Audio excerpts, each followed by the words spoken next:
পৃথিবী সৃষ্টি করলেন আল্লাহ, মানুষ সৃষ্টি করেছেন আল্লাহ। আইন তৈরি করবে তোমার বাবা।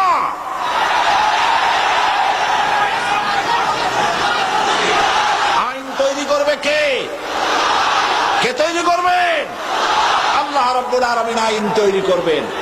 আরেকটি জিনিস লক্ষ্য করুন, এই পৃথিবীতে থামুন, এই পৃথিবীতে একটা গাধার তৈরি করা আইন আর একটা গাধায় কিন্তু মানে না, ঠিক কিনা? একটা ষাঁড় আর একটা ষাঁড়ের আইন মানে না। গ্রামে দেখেন না, বিলের মধ্যে অনেক ষাঁড় ঘুরে বেড়ায়।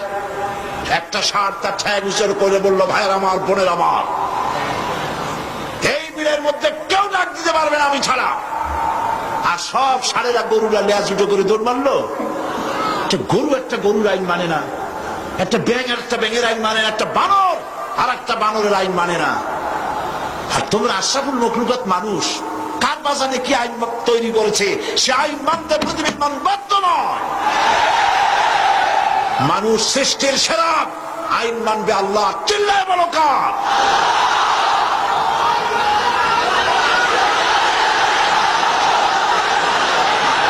কারণ হচ্ছে আল্লাহই জানেন এই পৃথিবীর মানুষের চলার জন্য, বলার জন্য, তার অর্থনীতি, তার সমাজনীতি, তার রাজনীতি কিভাবে চলবে আল্লাহর চাইতে বেশি কেউ ভালো বলতে পারে না। এই জন্য আল্লাহ পাক বলেছেন লা ইলাহা। এই কথা কে শিখাচ্ছেন?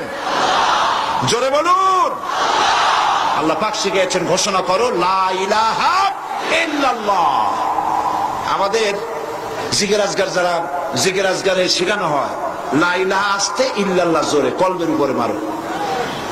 এখন ইল্লাল্লাহ এত জোরে জোরে মারা হয়, তাতে কলব থাকলেও পারে, গেলেও পারে। আপনার সাইরেনগুলো খান কলজা, এর উপরে জব মেরে আপনি করবেনটা কি? পয়গম্বরেরা সাইরেনগুল কলজার উপরে জব মারে নাই, পয়গম্বরেরা লা ইলাহা ইল্লাল্লাহ ধাক্কা মেরেছেন ফেরাউনের গদির উপরে। ইব্রাহিম আলাইহিস সালাম লা ইলাহা ইল্লাল্লাহ বলে ইল্লাল্লাহর জব মেরেছেন, নমরুদের রাজতত্ত্ব উল্টে গেছে। মুহাম্মদ রাসূলুল্লাহ সাল্লাল্লাহু আলাইহি ওয়াসাল্লাম লা ইলাহা ইল্লাল্লাহ বলেছেন, আবু জাহেলের মুষ্টি সাফ হয়ে গেছে। এর নাম কলেমার জিকির। ফেরাউনের কাছে যখন গেছে, ফেরাউন তখন বুঝতে পেরেছে। ফেরাউন তখন বলছে, মা আলিমতু লাকুম মিন ইলাহিন গায়রি, আমি তো জানি না আমি ছাড়া আর কোন ইলাহ আছে। আমি কি গল্প শোনাচ্ছি না কোরআনে আছে?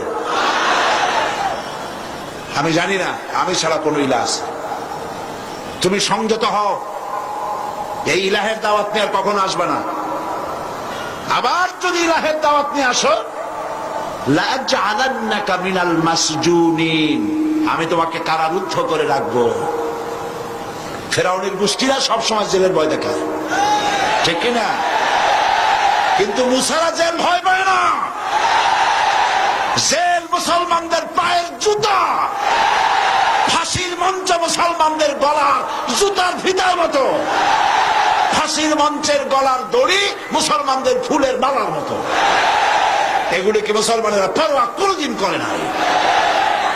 হযরতে মুসা আলাইহিস সালাম বলছেন, বেটা আমারে তুমি ভয় দেখাও জেলে, তুমি আমারে চেনো নাই।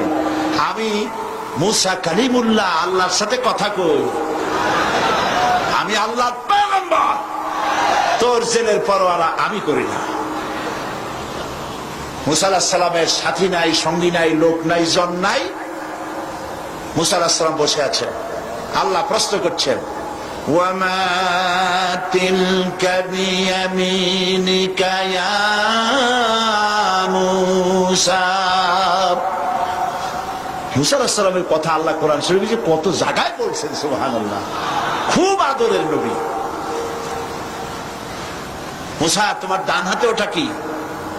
মুসা আলাইহিস সালাম বললেন, হিয়া আসায়া, এটা আমার একটা লাঠি।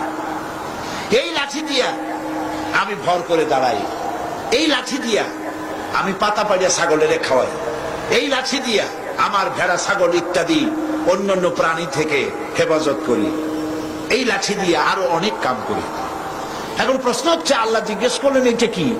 উনি বলবেন এটা লাঠি, এত কথা বললেন কেন? এই যে পাতা পাড়ি, এই করি সেই করি, এত কথা বলার দরকার কি? দরকার এই জন্যে মুসা আলাইহিস সালামের সাথে আল্লাহ প্রথম কথা বলতেছেন। মুসা আলাইহিস সালাম চাইলেন এইটা জিজ্ঞেস করে লাঠি বলে যদি ছাড়ি দিই, তাহলে আল্লাহ যদি আর কথা না কয়, একটু কথা লম্বা করি। আল্লাহর সাথে কথা বলার যে মজা, সুবহানাল্লাহ, তিনি লম্বা করলেন।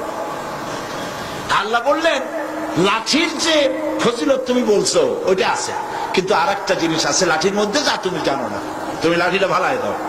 মুসা আলাইহিস সালাম লাঠি ফালাই দিলেন। লাঠি যখনই ফেললেন, হিয়া হাইয়াতুন তাসআ, বিরাট সাপে পরিণত হয়ে গেল, অজগর হয়ে গেল। মুসা আলাইহিস সালাম ভয় পেয়ে গেলেন। নবী হোক আর যাই হোক, সাপ দেখলে কেনা ভয় পায়? আল্লাহ রাব্বুল আলামিন হযরত মুসা আলাইহিস সালামকে বলে দিলেন, খুযহা ওয়ালা তাখাফ সানুঈদুহা সিরাতাহাল উলা। খুযহা, ধরো, ওয়ালা তাখাফ, ভয় পেও না। আল্লাহ বলছেন ধরো, ভয় পেও না। এখন যদি ভয় পায় তাহলে সর্বনাশ হবে না? সর্বনাশ হয়ে যাবে। যেহেতু আল্লাহ বলেছেন ভয় পাইও না, ধরো।